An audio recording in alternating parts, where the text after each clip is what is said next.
भाई, इजराइल ने 9 सितंबर को कतर के दोहा में हमास के ठिकानों पर बड़ा मिसाइल अटैक कर दिया था, जिसके बाद तमाम अरब और मुस्लिम देशों में हड़कंप मच गया है।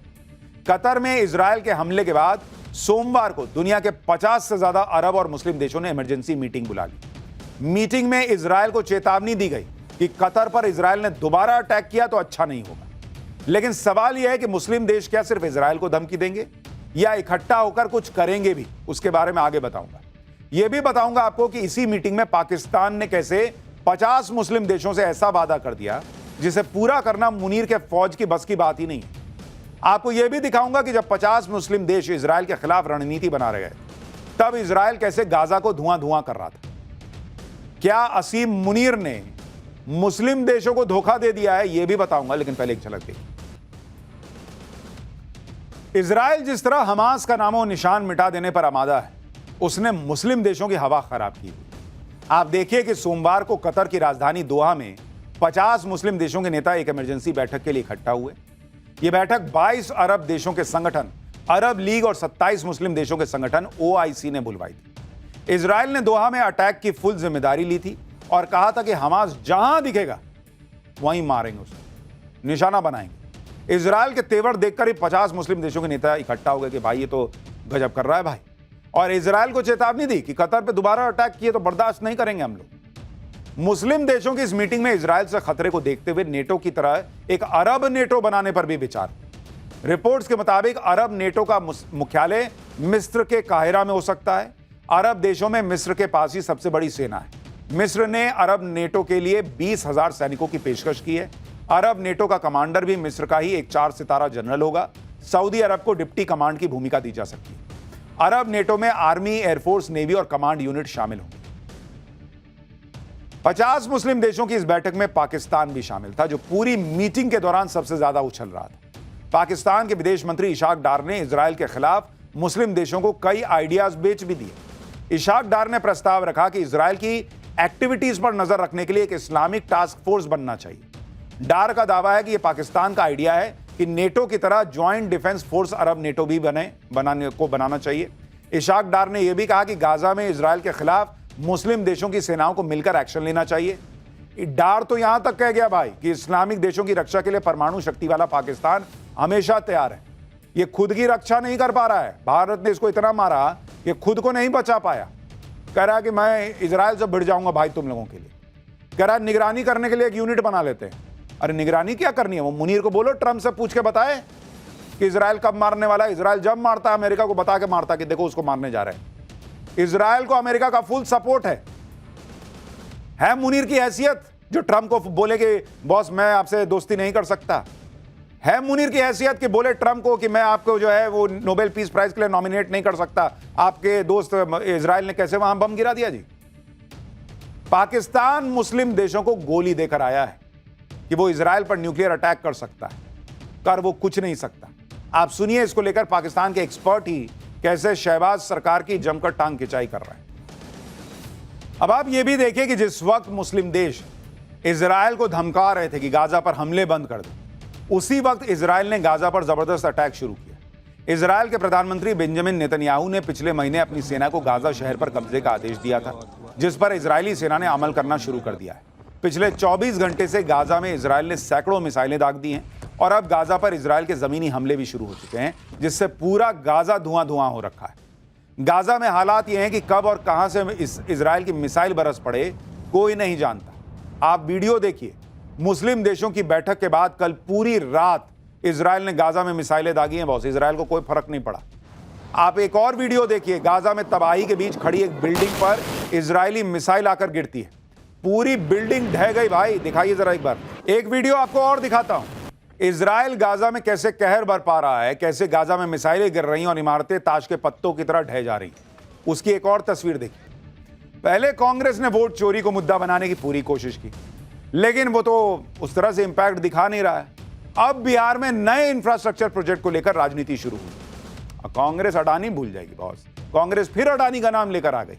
कांग्रेस आरोप लगा रही है कि बिहार के भागलपुर में अडानी समूह को पावर प्लांट लगाने के लिए 1050 एकड़ जमीन तोहफे में दे दी गई। कांग्रेस का आरोप है कि ₹1 हर साल के हिसाब से 33 साल के लिए जमीन लीज पर दे दी गई अडानी ग्रुप को 1 रुपया में। कांग्रेस का यह भी आरोप है कि 2400 मेगावाट का यह प्रोजेक्ट जिसका बजट 21,400 करोड़ रुपए है, इसकी घोषणा बजट में हुई थी। हालांकि उस वक्त सरकार ने कहा था कि वो खुद यह प्लांट लगाएगी। कांग्रेस का आरोप है कि बाद में सरकार ने हाथ खड़े कर दिए और यह प्रोजेक्ट अडानी समूह को दे दिया गया। इसके साथ ही कांग्रेस ने आरोप लगाया कि बिहार के कोयले में बनी हुई बिजली बिहार के लोगों के 6 रुपए प्रति यूनिट में बेची जाएगी, जबकि महाराष्ट्र और यूपी में यह फिक्स दर 3 से 5 रुपए है। कांग्रेस ने इसे बिहार की जनता के साथ डबल लूट करार दिया।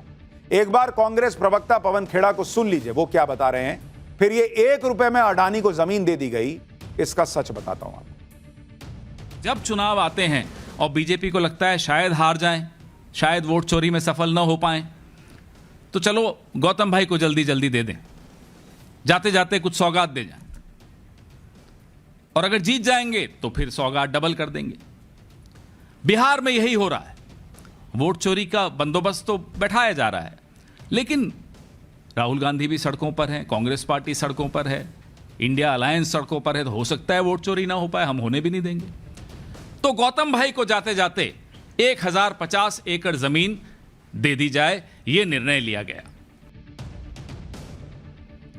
अब इनके गौतम भाई को जमीन कैसे दी गई इसका सच तो बताऊंगा, लेकिन जाते जाते जमीनें कैसे दी जाती हैं ये लोग 2013-14 के चुनाव के पहले भूले नहीं है कि क्या हुआ था।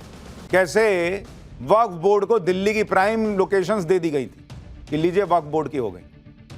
वो लोग कह रहे हैं कि गौतम अडानी को 1 रुपया में जमीन दे दी गई। कांग्रेस ने आरोप तो लगा दिए, लेकिन इन आरोपों की सच्चाई क्या है ये हम आपको बताते हैं। पहली बात, भागलपुर के जिस फिरपैंती पावर प्रोजेक्ट पर विवाद हो रहा है, उस पावर प्रोजेक्ट को मंजूरी देने का काम 2010 में ही शुरू हो चुका था। दूसरी बात, साल 2012 में ही इस पावर प्रोजेक्ट के लिए काफी जमीन का अधिग्रहण हो चुका था। तीसरी बात, इस प्रोजेक्ट को शुरू करने के लिए बड़ी बड़ी सरकारी कंपनियों से रिक्वेस्ट की गई, लेकिन वो इस काम को कभी आगे बढ़ा नहीं पाई। चौथी बात, इसके बाद बिहार सरकार ने तय किया कि पावर प्रोजेक्ट को शुरू करने के लिए बिडिंग करवाई जाएगी। यानी कोई आज का मामला नहीं है। सरकारी पीएसयू से भी बोला गया कि आप भी लगा दीजिए प्रोजेक्ट, किसी ने लगाया नहीं। लास्ट में जाके हुआ कि एक काम करते हैं, जमीन हम खुद आपको दे देंगे और कोई कंपनी लगा दे, वो अपना इन्वेस्टमेंट कर दे, बिडिंग कर दे, बिजली लोगों को, बिहार के लोगों को सस्ती मिलनी चाहिए। अब हुआ क्या, पावर प्रोजेक्ट के लिए बिडिंग हुई और इसमें 4 कंपनियां सामने आई। ऐसा नहीं कि उठाए और कहा कि लो अडानी ले जाओ। 4 कंपनियां बिडिंग में सामने आई और उन चारों के लिए यही शर्त थी कि भाई जमीन हम आपको देंगे, 1 रुपया में लीज पर देंगे, जमीन आपकी नहीं होगी, लीज पर देंगे। अब वो कंपनियां कौन थी बॉस? वो कोई छोटी मोटी कंपनियां नहीं थी। जिस कंपनी ने सबसे सस्ती बिजली बिहार के लोगों को देने की बिडिंग की, उसे पावर प्लांट का काम मिला। और इस बिडिंग के बारे में आपको बताता हूं, जो ये हर चीज में माहौल बना दिया जाता है कि अडानी को दे दिए, अडानी को दे दिए। ये भागलपुर पावर प्लांट की, भागलपुर पावर प्लांट के बारे में आपको बताता हूं कि इसका सच क्या है। 1 रुपया में जमीन दे दी। भाई कंपनी कौन कौन सी थी इसमें और उन्होंने बिडिंग प्राइस क्या रखी, आप दोनों को सुनिए। 4 कंपनियां इसमें आई, कोई छोटी कंपनी नहीं है बॉस। पहली कंपनी आई JSW एनर्जी, देश की बड़ी कंपनी है बॉस JSW एनर्जी। और इसने बिडिंग अमाउंट क्या कहा? इसने कहा कि आप हमको 1 रुपया में लीज पे दे दीजिए जमीन, हम सारा पैसा लगा के पावर प्लांट बनाएंगे, लेकिन बिहार के लोगों को कितना में बिजली देंगे? इन्होंने कहा कि हम 6 रुपया 20 पैसा में दे देंगे बिजली पर यूनिट, 6 रुपया 20 पैसा। ठीक है भाई। अब दूसरी कंपनी आई, वो बोली कि आप हमको 1 रुपया में लीज पे जमीन दीजिए। उस कंपनी का नाम था ललितपुर पावर। इसने कहा कि हमको दीजिए ना बॉस, और इसने अपनी बिडिंग अमाउंट डाली। किसकी बिडिंग अमाउंट क्या है ये किसी को पता नहीं होता। इसने कहा कि भाई हम 6 रुपया 16 पैसा में दे देंगे, 6 रुपया 16 पैसा पर यूनिट। ठीक है भाई, इसका तो उससे कम था, लेकिन अभी किसी को नहीं पता कौन क्या बिड कर रहा है। तीसरी कंपनी ने भी बिड किया, टोरेंट पावर। टोरेंट पावर ने कहा कि हम भी बिड करते हैं। उन्होंने बिडिंग अमाउंट डाली। उन्होंने कितना डाला भाई? उन्होंने डाला 6 रुपया 14 पैसा पर यूनिट, 6 रुपया 14 पैसा। और आप देखिए कि पैसे में 3 डिजिट तक गया हुआ है मामला, कि मान लीजिए कोई 2 लोग 6 रुपया 14 पैसा डाल दिए तो तीसरा हिस्सा भी देखा जाएगा कि किसका सस्ता है। चौथी कंपनी जिसने बिड किया उसका नाम है अडानी पावर। अडानी पावर ने बिड किया कि हम बिहार के लोगों को कितना में देंगे बिजली। उन्होंने कहा हम 6 रुपया और 075 रुपीज पर यूनिट, यानी ऑलमोस्ट 6 रुपया 1 पैसा। यानी जिस कंपनी ने सबसे कम बोली लगाई, सबसे कम रेट दिया कि ठीक है हम आपसे 1 रुपया में ले रहे हैं, जमीन लीज पर ले रहे हैं, हम इसके मालिक नहीं होंगे, लेकिन हम सारा पैसा लगाएंगे, हम वहां पे जो है वो पावर प्लांट लगाएंगे, सब कुछ करेंगे और बिहार के लोगों को सबसे सस्ती बिजली देंगे। इन चारों में सबसे सस्ती बिजली देने का वादा किसने किया? अडानी पावर ने। तो उसको मिल गया। लेकिन कहानी क्या आपको सुनाई गई? 1 रुपया में अडानी को जमीन दे दी। और जहां तक इस पावर प्लांट के लिए 1 रुपए की लीज पर जमीन देने की बात है, उसमें यह भी देखना होगा कि इस तरह के प्रोजेक्ट में कितना बड़ा निवेश लगता है। जैसे अगर इसी प्रोजेक्ट की आप बात कीजिएगा तो इसमें समय कितना लगना है? इस प्रोजेक्ट में 5 साल का समय लगना है। एक दिन में नहीं शुरू हो जाएगा, 5 साल में तो हो सकता है किसी और की भी सरकार आ सकती है। इसमें निवेश कितना करेगा अडानी ग्रुप? निवेश करेगा 26,000 करोड़ रुपया। ये नहीं बता रहे हैं कि 26,000 करोड़ रुपया निवेश होगा। ये नहीं बता रहे कि सरकार तो 2012 से ही चाह रही थी कि यहां पे भागलपुर में पावर प्लांट लग जाए, कोई हाथ लगाने को तैयार नहीं था। और इससे नौकरियां, जो डायरेक्ट इनडायरेक्ट नौकरियां बनेंगी, वो 12,000 बिहारी लोगों को रोजगार मिलेगा। खाली अपना माहौल बनाने के लिए ना 1 रुपया में अडानी को दे दिए, 1 रुपया में अडानी को दे दिए। इससे देश का भला होगा बॉस? झूठे झूठ बोले जा रहे हैं। अच्छा, आप देखिए टेंडर निकाला गया, जो कंपनी सबसे कम रेट पर बिजली देने के लिए तैयार हुई उसको टेंडर मिला। सरकार का काम जमीन मुहैया करवाना था, बाकी पूरा निवेश कंपनी को करना है। जमीन भी लीज पर है, मालिक अडानी नहीं बन रहे। जहां तक 1 रुपए में जमीन मिलने की बात है तो यह पहली बार नहीं हो रहा, यह भी देखिए।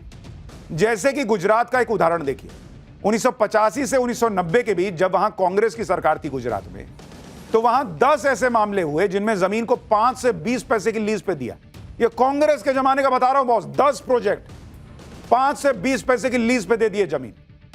1993 में जब गुजरात में कांग्रेस की सरकार थी तो मुंद्रा पोर्ट के लिए अडानी समूह को 10 पैसे प्रति स्क्वायर मीटर के हिसाब से जमीन दी गई। 10 पैसा। आप काहे दिए बॉस? क्योंकि आपको भी पता था कि आज की डेट में जो मुंद्रा पोर्ट बन गया है उससे देश का फायदा हो। कम पैसे में लीज पर किसी प्रोजेक्ट के लिए जमीन देना यह कोई नई बात नहीं है। निवेश लाने के लिए ऐसा हर राज्य में और सरकारों में होता रहा है। हाल ही में आंध्र प्रदेश में चंद्रबाबू नायडू की सरकार ने अमेरिकी टेक कंपनी कॉग्निजेंट को 1 रुपए की लीज पर 21 एकड़ जमीन दी। बदले में कंपनी ने 1583 करोड़ रुपए का निवेश और करीब 8,000 नौकरियों का वादा किया। इसी तरह अप्रैल में भारतीय कंपनी टीसीएस को 99 पैसे में 21 एकड़ जमीन दी गई। बदले में कंपनी ने 1370 करोड़ के निवेश और 12,000 नौकरियों का वादा किया। तो भाई ये कई सरकारें करती हैं कि एक काम करो, हम पैसा लगाएंगे, हम सब करेंगे, उससे अच्छा हम पैसा कहीं और जन योजना में लगा देंगे। तुम जमीन ले लो हमसे लीज पे, तुम लगाओ, रोजगार भी दो, बिजली भी दो, कंपनी लगाओ, रोजगार दो। इस तरह का हिसाब कई राज्यों में होता है, कांग्रेस के जमाने में हुआ है। लेकिन आप सोचिए कैसे लोगों के दिमाग में जहर भरा जाता है कि ना देखो 1 रुपया में दे दिया, अडानी को जमीन दे दी। For more of such videos, do like, share and subscribe to ET Now Swadesh.